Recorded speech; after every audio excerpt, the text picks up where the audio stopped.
ഞങ്ങൾ news India Malayalam ഏകദേശം ഒരു വർഷം മുമ്പേ ഈ വിഷയം ഫോളോ ചെയ്തു വരികയാണ്. അതായത് ഏത് നിമിഷവും റഷ്യ യുക്രൈൻ യുദ്ധത്തിന് ശേഷം റഷ്യയുടെ ആക്രമണം യൂറോപ്പിലേക്ക് ഉണ്ടാകാം എന്നുള്ളതാണ്. ബ്രിട്ടനൊക്കെ അത് ഭയന്നിരിക്കുക തന്നെയാണ്. കാരണം ഹിറ്റ് ലിസ്റ്റ് തയ്യാറാക്കി കഴിഞ്ഞു. ബ്രിട്ടനിൽ ബോംബിടേണ്ട 38 സ്പോട്ടുകളുടെ ബ്ലൂ പ്രിന്റ് അടക്കം റഷ്യ തയ്യാറാക്കി എന്നുള്ള വാർത്തകളൊക്കെ നേരത്തെ കൊടുത്തതാണ്.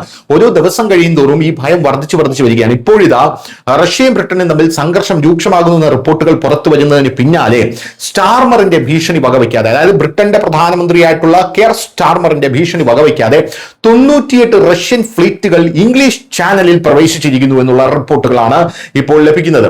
ബ്രിട്ടീഷ് പ്രധാനമന്ത്രി സ്റ്റാർമർ റഷ്യയുടെ ഷാഡോ ഫ്ലീറ്റ് അവരുടെ സമുദ്രാതിർത്തിയിലൂടെ കടന്നുപോയാൽ അതിനെതിരെ നടപടിയെടുക്കുമെന്ന് ഭീഷണിപ്പെടുത്തിയിരുന്നു. ഇപ്പോൾ അദ്ദേഹത്തിന്റെ ഭീഷണി ഉണ്ടായിരുന്നിട്ടും റഷ്യൻ കപ്പലുകൾ അതൊന്നും കാര്യമാക്കുന്നില്ല എന്ന മട്ടിൽ കടന്നുപോകുന്നു. അദ്ദേഹത്തിന്റെ ഭീഷണിക്ക് ശേഷം 98 റഷ്യൻ കപ്പലുകളാണ് ഇംഗ്ലീഷ് ചാനലിൽ പ്രവേശിച്ചത് എന്നുള്ള റിപ്പോർട്ട് പുറത്തു വരുന്നു.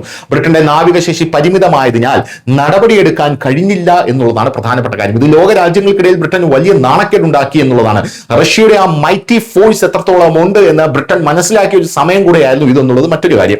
സ്റ്റാർമറിന്റെ ഭീഷണി ഉണ്ടായിട്ടും ബ്രിട്ടീഷ് ജലാശയങ്ങളിലൂടെ കടന്നു പോകുന്ന റഷ്യൻ കപ്പലുകളുടെ എണ്ണത്തിൽ ഒരു കുറവും ഉണ്ടായില്ല. മാർച്ച് 25-ന് സ്റ്റാർമർ മുന്നറിയിപ്പ് നൽകിയതിനു ശേഷം ഒരു മാസത്തിനുള്ളിൽ കുറഞ്ഞത് 98 കപ്പലുകളെങ്കിലും ബ്രിട്ടീഷ് ജലാശയങ്ങളിലൂടെ കടന്നുപോയി. ഇത് കഴിഞ്ഞ 3 മാസങ്ങളിലെ ശരാശരിക്ക് തുല്യമാണെന്നുള്ള റിപ്പോർട്ടുകളാണ് ലഭിക്കുന്നത്. ഈ കപ്പലുകളൊന്നും പിടിച്ചെടുക്കുകയോ തടങ്കലിൽ വെക്കുകയോ ചെയ്തതായി ഇതുവരെ ഔദ്യോഗിക റിപ്പോർട്ടുകൾ ഒന്നും തന്നെ വന്നിട്ടില്ല. ഉപരോധങ്ങൾ, നിരീക്ഷണം, അന്താരാഷ്ട്ര നിയന്ത്രണങ്ങൾ എന്നിവ മറികടന്ന് എണ്ണവാതകം അല്ലെങ്കിൽ മറ്റ് സാധനങ്ങൾ കൊണ്ടുപോകാൻ സാധാരണയായി ഉപയോഗിക്കുന്ന കപ്പലുകളുടെ ഒരു ശൃംഖലയാണ് ഈ ഷാഡോ ഫ്ലീറ്റുകൾ എന്ന് പറയുന്നത്. ഏതെങ്കിലും രാജ്യവുമായോ കമ്പനിയുമായോ ഇവയ്ക്ക് ബന്ധമില്ലെന്ന് തോന്നുന്നതിനാൽ അവയെ ഷാഡോ ഫ്ലീറ്റുകൾ എന്ന് വിളിക്കുന്നു.